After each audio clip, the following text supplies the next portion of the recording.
Welcome to Just Hodl, the channel where we explore the world of cryptocurrency and blockchain technology. Today, we have three interesting stories to share with you.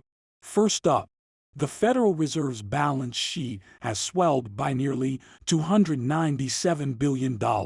This has some people concerned that it could lead to inflation or other economic issues.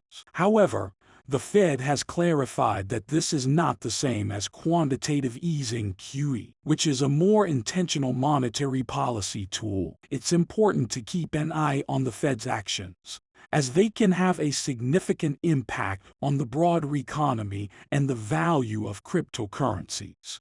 Next, a wallet tied to the Euler exploit has sent 100 Ether to Lazarus Group. This is a concerning development, as the Lazarus Group is a North Korean hacking group that has been linked to various cyber attacks and thefts in the past. It's unclear what this transaction means or what the Lazarus Group plans to do with the Ether, but it's a reminder that security and vigilance are always important in the world of crypto.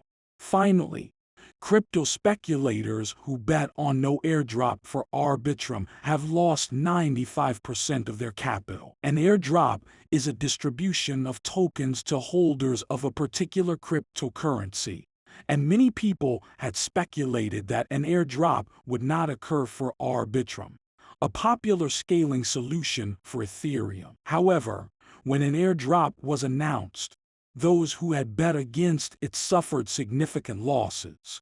This serves as a reminder that speculation can be risky and that it's important to do your research and stay informed before making any investment decisions. That's it for today's news roundup. We hope you found these stories interesting and informative. As always, thanks for watching Just Hodl, and we'll see you in the next video.